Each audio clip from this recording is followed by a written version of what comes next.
Hello and welcome back to the Football Rundown. We're here today with a match preview. Stockport County against Bristol Rovers this Saturday, coming up 12:30 kick-off on Sky at Edgeley Park on Saturday. Very much looking forward to it. Not going to be at the game for this one. I will be watching it on Sky, so I think we will be doing the pre-match live stuff if we can get it working this time, because obviously we had a few technical issues with the Cambridge game 2 weeks ago. But yeah, looking forward to it. Obviously, County, it's been a great start to the season. 5 goals, 2 clean sheets. 6 points on the board. It's been a brilliant start. I mean, probably the best start that County could have asked for, really, going into the first League One season. We knew it was going to be, we thought it was going to be a difficult start to the season for us, as it typically is. But it's been a good start for us, and in some ways that concerns me, because it's like, well, we don't usually do this, and we're usually successful at the end of the season. So, how is the season going to pan out if we're starting it well? It's a strange one. It's a unique position for us to be in recent years, but it has been a good start for us, and we'll welcome that. Brilliant game on Saturday against Blackpool, 3-0, clean sheet yet again, more goals, more confidence. Keeping ourselves at the top of that table. Brilliant. Yeah, like I say, you can't really ask for too much more than that. That result has actually seen Neil Critchley being sacked by Blackpool, which I think is a harsh decision. From the outside looking in, maybe Blackpool fans will have a better opinion on that decision better than me. But I think, a team that was 8th last season, just on the cusp of the playoffs, just missing out in his first season back, promoted in his first spell with Blackpool as well. 2 games into the season, I know it's against recently promoted sides, but I think it is a harsh decision, especially 2 games into the season. Any team could have 2 difficult, results at the beginning of the season. It doesn't necessarily mean you have a poor season. So. I do think that is a shame for Neil Critchley, and I think it was a harsh decision by Blackpool, but I'm sure that they'll have a better idea of what's going on at their football club than me. But surely there's got to be more behind it, more to it behind the scenes than just the results on the pitch, because I know they were poor on Saturday, and I can't comment on the week before, but they lost to Crawley, which isn't great. Surely there's got to be more to it than that. I don't know, maybe you're a Blackpool fan, probably not, but let me know your thoughts on it. County, though, obviously, like I say, it's been a brilliant start for us. We take on Bristol this Saturday. It's going to be an interesting one, as always. 12:30 kick-off, probably not the best kick-off time for those Bristol Rovers fans who are going to have to make the journey to Edgeley Park. Do sympathise with them on that. It hasn't been planned well by the EFL and by Sky. I think that it's all well and good having EFL games broadcasted on Sky, giving it coverage, giving it attention, which it does deserve, but you've also got to put a bit of thought into it, a bit of planning into it, and I think our 12 kick-off probably isn't the best of ideas from the EFL and Sky between both of them, but it is what it is, I suppose, and I'm sure they'll turn up in numbers as well, and I'm sure it should be a cracking game, a cracking atmosphere, but hopefully one which County come out on top on, and I think they will. Obviously, Bristol Rovers won 1-0 against Northampton on opening day with a late injury time winner. Similar to Stockport, they faced a team in the Carabao Cup who they also faced in pre-season when they faced Cardiff in the first round of the EFL Cup, the Carabao Cup, call it what you want. They lost 2-0 in both games, so they're out of the cup just like Stockport County. In their last league game, they earned a point in a goalless game against Rotherham.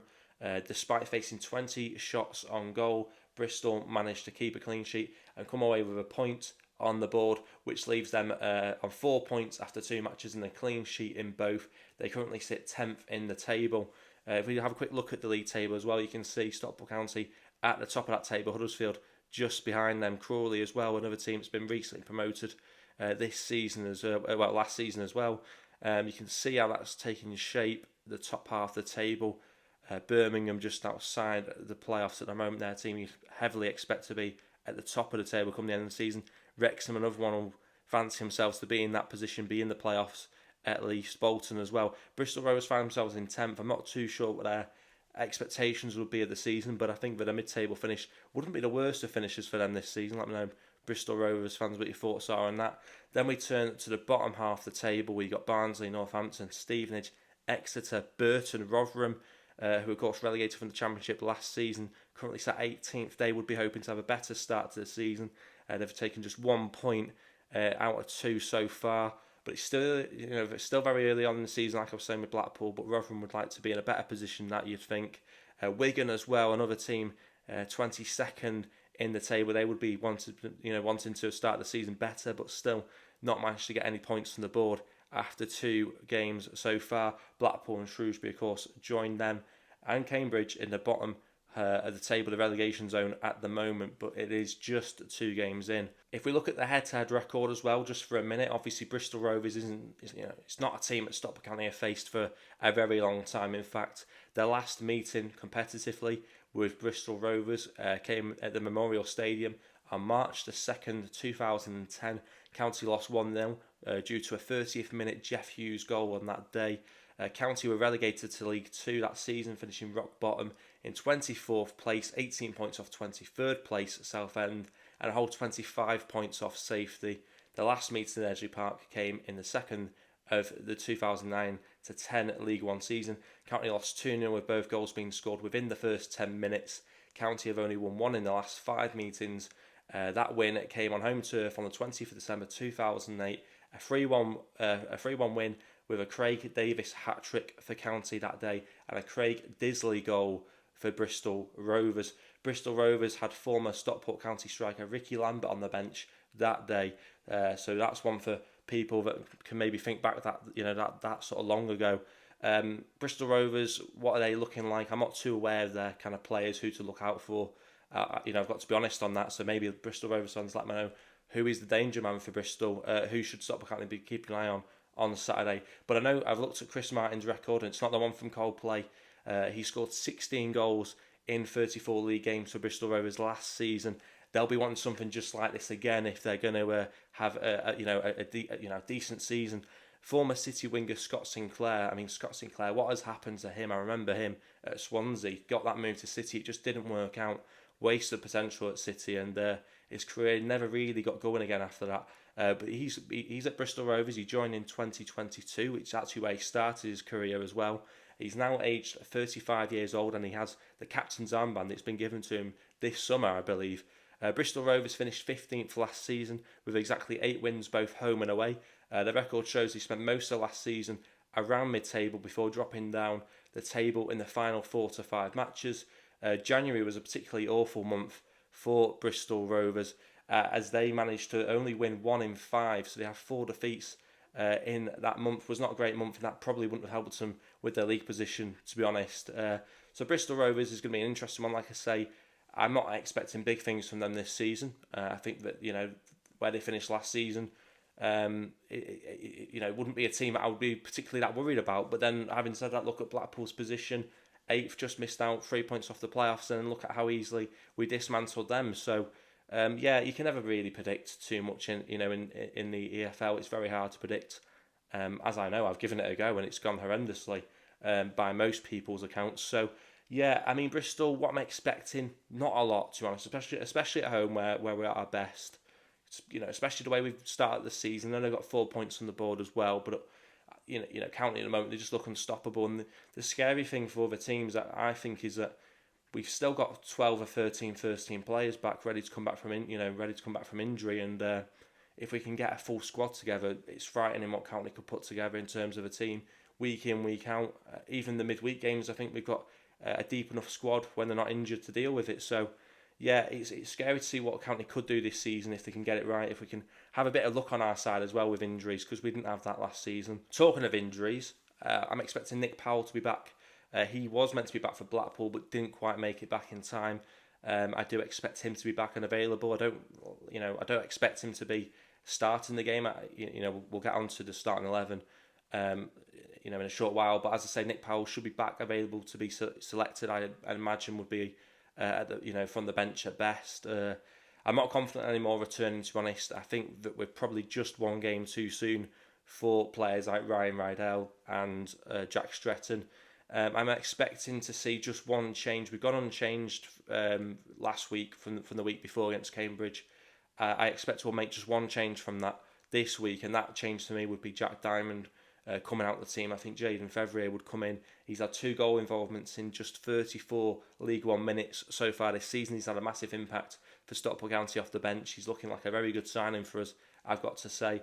And I think he's just looking a lot better down that right-hand side for us at the moment. We're playing a sort of almost right wing-back at times, and that seems to suit Fevrier a lot more than Jack Diamond. He seems to have the balance of defence and attack a little bit more nailed down than Jack Diamond, to be honest. So I think whilst we're in this position where we're sort of lacking, right back from Noyle, Southern Hales. Even Southern Wales is more of a wing back than a full back in my opinion. But whilst we're waiting to have that sort of full back available to us, I think Jaden Fevre is a better option down that side than than Jack Diamond. So yeah, it'd be interesting to see what happens with that. I do expect that to be the one change, but I want to get people's thoughts on that. Corey Adai, of course, has started the season well, two clean sheets back to back. It's been brilliant so far. And like I say, there's been a lot to be confident about. There's not really been too much to be critical about. Like I say, I am just going to touch on it as well. I think Bristol played Spurs as under 21s in the Bristol Street Motors Cup or whatever. I think they lost on penalties. So yeah, that is the one thing I did miss earlier when I was talking about their games so far this season. I also want to talk about talkcounty.com as well. Spoke about it in the last video as well. It's a new Stockport County community/forum. Really good for people who, it's basically Twitter but without the knobheads. So I think that's basically the best way to describe it. It's been brilliant. I've been interactive on there over the last week or so. It's been brilliant. And like I say, if you're a county fan and you're interested in having conversations that is respectful and not just full of idiots, then at the moment this seems to be the place to go to. So that's what I'd say about that. So do go check it out. The link is in the description below. We were having a lot of conversation actually about Cal Wotton. There's rumours that he's set to sit down with Stockport County and talk about a new deal. Obviously his current deal's up next summer, so that's an interesting one. A player which I thought might have been on his way out this summer, to be honest, has managed to almost become the focal point of the team. It's funny how football works sometimes. Sometimes it looks like a player is very much out, on his way out, and then just circumstances, a player picks up an injury. Maybe County don't bring in the type of player they were looking to bring in, and that just opens the door for Cal Wotton to start the season in the style in which he has, and he has looked really unplayable at the moment, which is brilliant. But I just wonder how much that will change once Michael Mellon's back available, once we have Tanto Alafi up and running again, because obviously he started the season injured. Again, what's going to happen with him? I just said I think there'll be one change from the 11 which we've seen over the last 2 weeks, and that is obviously Jaden Fevrier, which means Tanto Alafi remains out at the starting 11. I think he'll be back on the bench again. I think that would be the best thing. He obviously came on, got a brilliant goal off the bench against Blackpool, but I think he just needs a little bit more time to get up to speed. And also, why change something that's working? At the moment, Cal Wotton down the middle is working, so why change it from the get-go?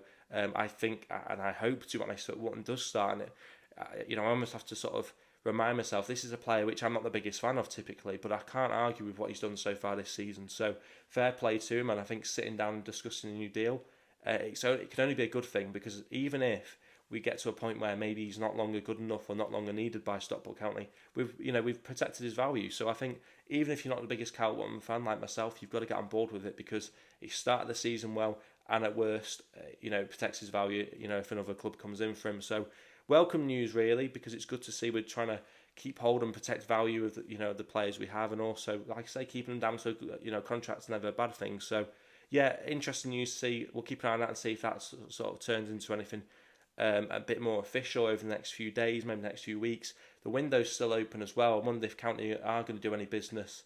At the moment, it's looking very quiet. So I haven't heard about any players coming in, but I just wonder whether or not County might be looking at bringing in another striker. And maybe there's another position as well across the pitch. Someone may feel we need to sort of an area of the squad. Some may feel we need to strengthen. Let me know your thoughts on that as well in the comments. Do you think there's a particular area in the squad which we look weak at? Weak in at the moment. For me, it's probably right back. Obviously, Noyle's out for some time. Left back could probably do with a little bit more cover as well. Midfield, I think we still got numbers in there. We're still waiting for Fiorini to come back. Callum Connolly's going to come back. We don't know what his best position is. So I think we still got a lot to learn in the midfield. But yeah, maybe another striker, possibly another fullback. Ideally a fullback that can play either side would be brilliant. But yeah, that's a bit more of a general topic. But focusing back on this game again, obviously we spoke about the players that should be available. I think that if you're a Bristol Rovers fan, I think you've got to look out for Louis Barry. Obviously, he's been in incredible form the last few weeks, looking like the player of old, looking like the player that we had just before he got injured at Crewe last season. So that can only be a good thing for Stockport County, and only be a bad thing for any opposition fan right now, because he's just. I think the rule for him at the moment is he can only score brilliant goals, because he scored a brilliant goal against Cambridge to open things up within the first 5 minutes. on opening day, and he scored a brilliant goal to get us going against Blackpool last week as well. So God knows what he's got in store for us on Saturday, but I'm very much looking forward to it. Score prediction, I'm even going to name who I think the goal scorers will be this time as well. I don't want to disrespect Bristol too much, but this is more about how good and how strong County are at the moment than it is how badly I see Bristol Rovers. I think we'll win the game 3-0. I think we'll get another clean sheet. I've said 2-1 the last few weeks, and we've not done that. We've done 2-0, we've done 3-0. So I'm going to go with 3-0 again. I think that Wootton will get us up and running. I think Louis Barry will get involved with the goals as well. And I think we'll even see Tanto Laffy come off the bench and add a third to the tally as well. So 3-0 is my score prediction. Want to get yours in the description below, comments below. Don't forget to like the video, of course. As always, subscribe if you are new. Like I say, get involved in the comments. And hopefully people have enjoyed it, and hopefully people enjoy the game this Saturday as well. Should be a good one. So tune in. Thanks for watching.